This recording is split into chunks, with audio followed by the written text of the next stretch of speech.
Welcome to The Beat. This is the podcast where we talk about building equity, accountability, and trust with law enforcement. My name is Dr. Lori Hall, and today I'm joined with two guests. If y'all want to introduce yourself. Hi, my name is Lucy Lewis. Hey, good afternoon. Shannon Halsted. I'm a major with the St. Petersburg Police Department. Thank y'all for joining me today. So today we're going to be talking about policing women and sex work. And so this kind of population, it's kind of got its own challenges and the issues that circulate within law enforcement on how to, appropriately handle these populations of people. And some of the challenges are underreporting women. There's difficulty with sex work, right? And so can you talk a little bit about the challenge of underreporting and what kind of goes into that?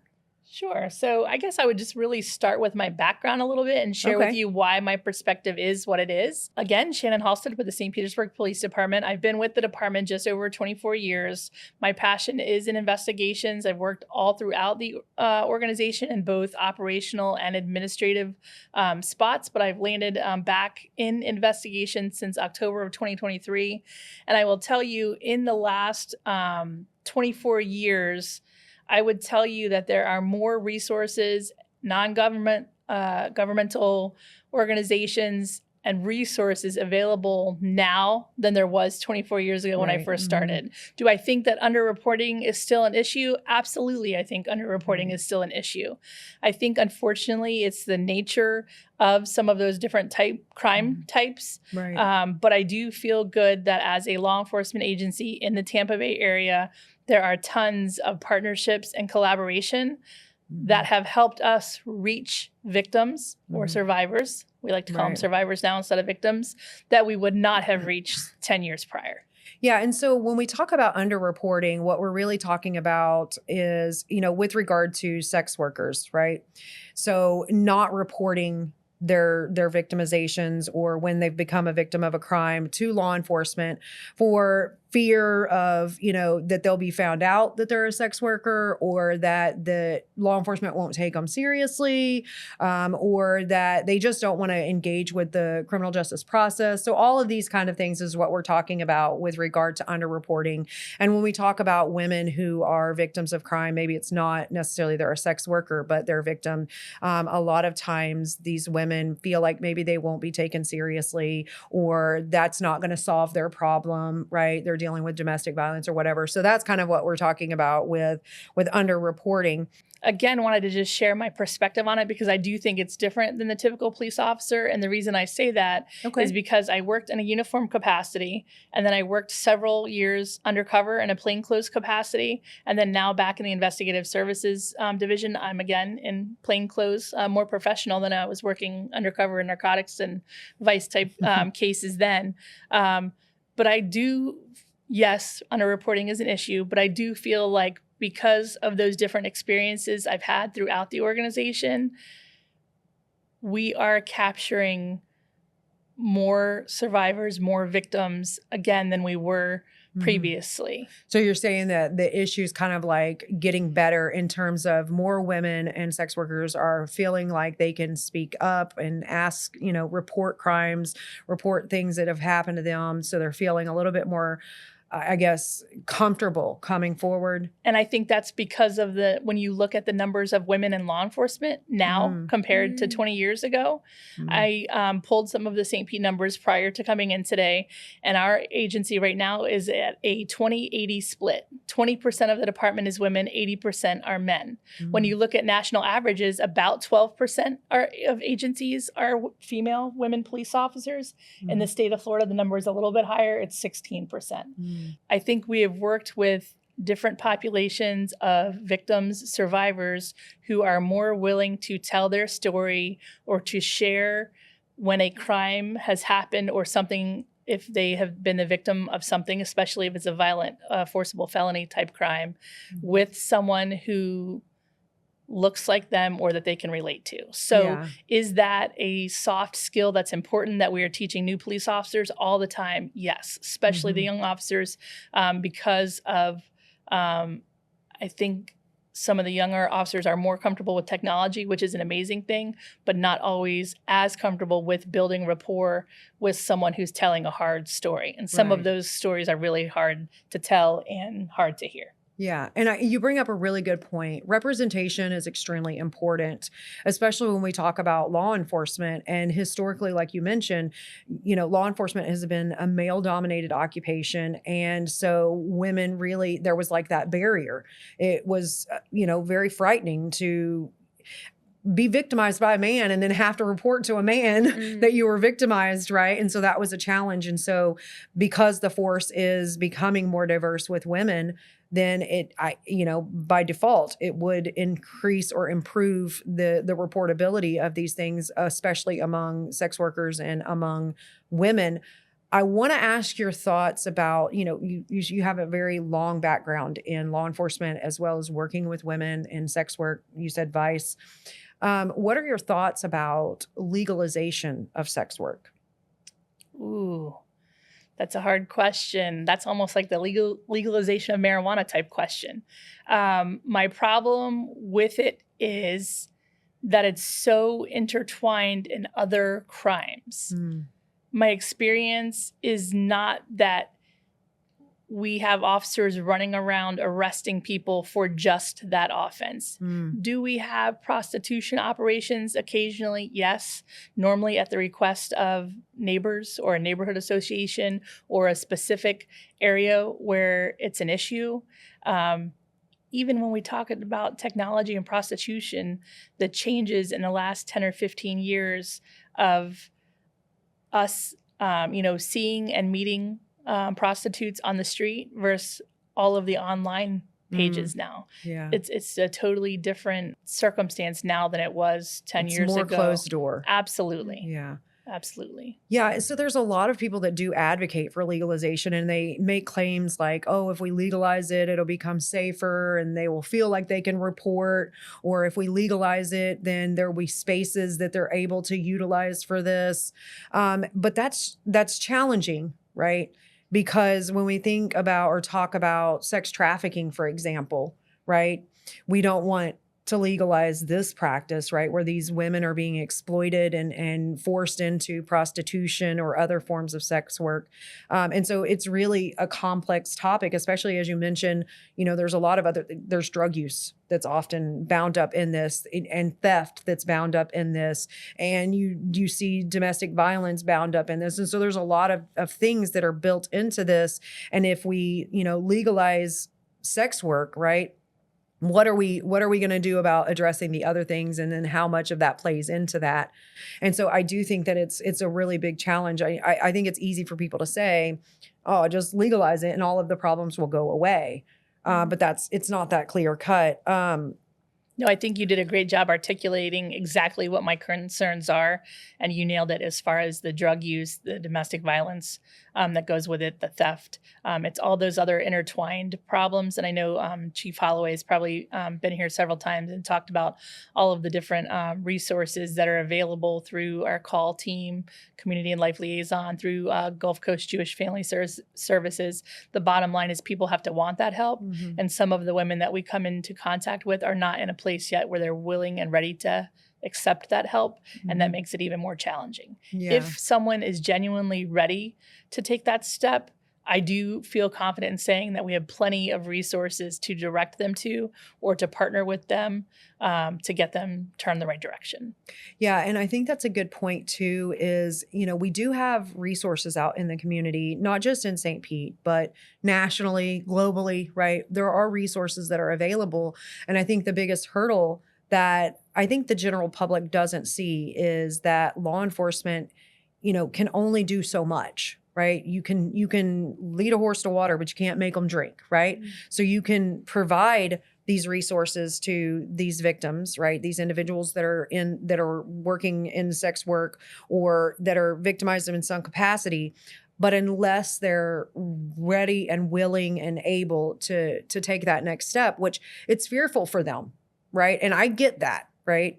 But this is one of the greatest challenges for law enforcement working with this population is there's a revolving door, right? And you're constantly seeing the same individuals, and it can be very, very frustrating for law enforcement. So in the work that you've done, can maybe you talk a little bit about how you go about navigating or managing like that frustration that you're having when you're seeing the same women that, and you know that there's help? Yeah, I think it's about watching and paying attention to the trends. Obviously, it's something that's always changing just because the nature of how and why suspects are making contact with victims. I will say that we are still very proactive in trying to identify these trafficking type cases. It's very collaborative in nature. I think a lot in law enforcement right now is focused on being collaborative, not just the city of St. Petersburg, not just the Pinellas County Sheriff's Office, but trying to look regionally and see how our technology and our communications and collaborations can better serve the citizens, because people don't just stay in St. Pete. There's Gulfport next door and Clearwater and Tarpon. So having those collaborations and partnerships with all of the different agencies, of course, I'm like referencing the Tampa Bay Human Trafficking Task Force, but that looks very different now than it did in 2020 when it was originally founded. So I think as leaders in law enforcement, we have to be progressive and innovative and keep moving forward and keep changing with whatever the hot topic is related to human trafficking right now. And sometimes that's easy to do because you just throw some resources at it. You find some detectives, you find some leads, you work the leads.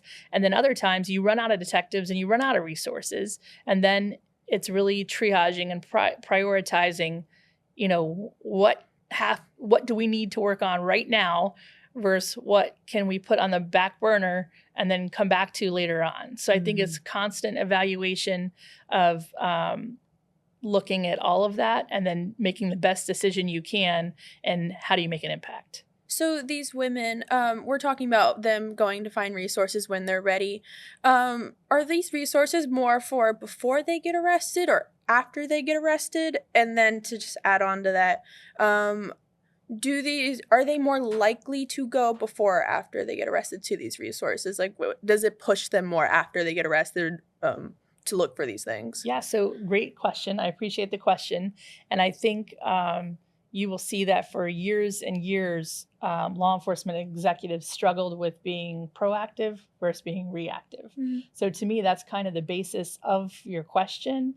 And I would say if we come into contact with someone who is newly been introduced into prostitution and or trafficking, then yes, absolutely, we want to give them as many resources as possible to have them go a different direction. So yes, I think there are resources for people in the beginning stages who may have got in over their head and not realized what they were getting into. And then yes, absolutely, I would say in the last 4 to 5 years, I noticed tons of NGOs and community, like nonprofits, who are willing to help people who have been trafficked, whether it's for 1 month or for 5 years. Now, with that being said, I also say faith over fear. I don't want to scare the public into thinking that kids in St. Petersburg are being picked up off the corner and trafficked. My experience is not that. Most of the women and teenage girls that I have seen in my experience are vulnerable in that there are family problems, there are drug addiction problems, there are mental health related problems sometimes, and then they are vulnerable because of that. And then a potential trafficker will see that and take advantage of the situation. So with these populations, right? And I think we're largely talking about sex workers. There's a lot of violence. There's a lot of exploitation. And as you mentioned, these women are very vulnerable, right? And so, in the public, there's a lot of talk about an issue within law enforcement with dealing with women and particularly sex workers. And one of those issues is victimization by law enforcement. And so what these individuals claim is that even when they reach out to law enforcement and they seek help, that these law enforcement officers further victimize them. And this is like a broad spectrum of reports, right? It's something as subtle as, victim blaming, right? All the way to some of the reports are very extreme as that they've been raped, right?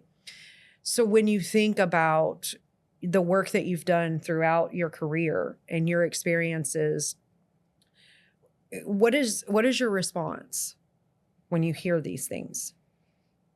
It's hard to exactly articulate. Again, I do think I have a different perspective than the average patrol officer because of the ability to work in an undercover capacity where I developed rapport with many women, many sex workers. And when I say developed rapport with them, they are a wealth of knowledge and intelligence information to a police officer who cares enough to listen.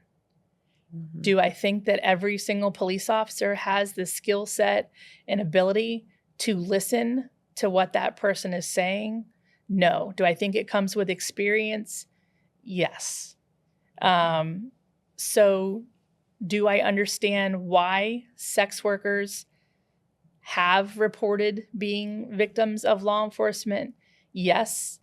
Do I think that there are tons of checks and balances in place now that weren't in place 20, 25 years ago in order to protect women like that coming forward? Yes, absolutely. And I'm referencing policies and procedures about interviews, interrogation, if someone is going to work as a confidential informant, signing them up, doing a criminal history, doing a background, making sure their mental health is okay, making sure they're not on probation. With all of that being said, we very recently, literally within the last week or so, have just read a horrific newspaper article about a woman in a domestic violence situation who called for help, who initiated 3 separate police reports, but was not, and she was an educated woman, was not made aware of the victim advocate or the process of obtaining an injunction. And unfortunately, even though the police reports documented the violence, the actual narrative of the injunction did not articulate the escalating situation, and the injunction was denied. So I know that takes us on a whole separate conversation, but I do think victim advocacy is very important because people are not attorneys. They didn't go to law school. And I think sometimes when they come into contact with our court system and lawyers and judges, they need help. They need someone to help them articulate what they're trying to say so that those important decisions that attorneys and judges need to make can be the right ones. And when that information is missing, sometimes the wrong decision gets made through no fault of the victim. So in thinking about just the issues, right, with policing sex work and women too, another issue that people claim, right, is over-policing, especially over-policing of sex workers. And so, they feel targeted and they feel like law enforcement go after them purposefully. And then the argument is made that it's not them that should be the ones that law enforcement are paying attention to, but rather the customers that come to them, right? So in thinking about this, basic thing of over-policing, what are your thoughts with regard, from a law enforcement perspective, how do you respond to that? I think, again, in my experience, do I think it's different from agency to agency? Yes, absolutely. I can say that here in St. Pete, those operations, the prostitution, the sex worker operations that I'm referencing, in my years here, those operations have occurred and I think will continue to occur because of the request of citizens within the area of where it's being affected. Right. I was literally sitting here trying to think of the different operations that I've either been a part of or that I know of. And it's not a weekly thing. I would say maybe quarterly sometimes, depending on the complaints or the level of concern, or if there's a specific pattern. Those operations are few and far between compared to other, for example, obviously right now we're focused on violent crime, and we have a 3-year grant for a crime gun intelligence center. We have a large problem with youth neighborhood groups shooting back and forth at one another. So when I was talking about different hot topics and our resources and focus being directed other places, do I think sex workers, do those operations happen occasionally? Yes, but I would not say that they are routinely every day on a regular basis. So Once a week, we're going to do those they're operations. citizen and community initiated. Yes, ma'am. First and foremost is what you're saying. And then also these are infrequent. They're not something that is, a specific targeting. It's really more in response to community requests and just trying to, maintain the community needs and things like that.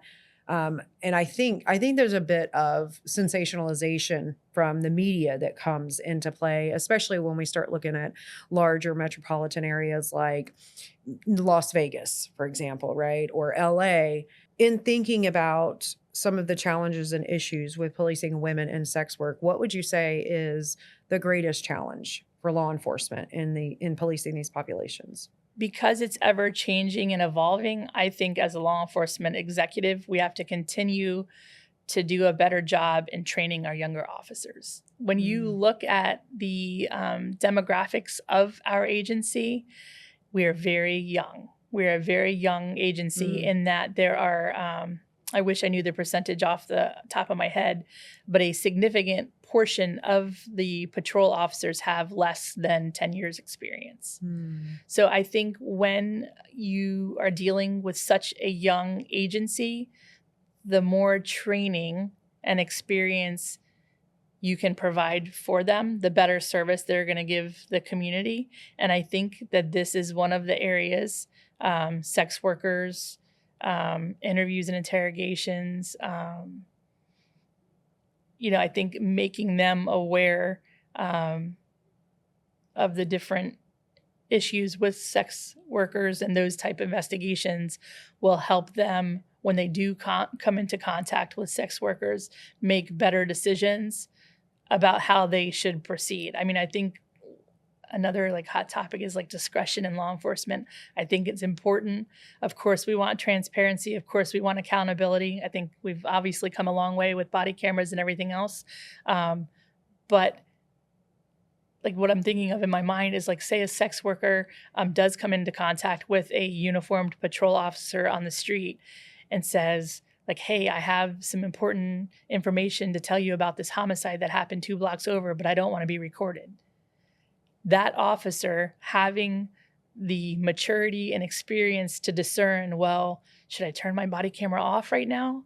Should I not turn it off and then she's not going to tell me the information? Even though that sounds like something really simple, I think that's the type of thought process that we have to help young officers through.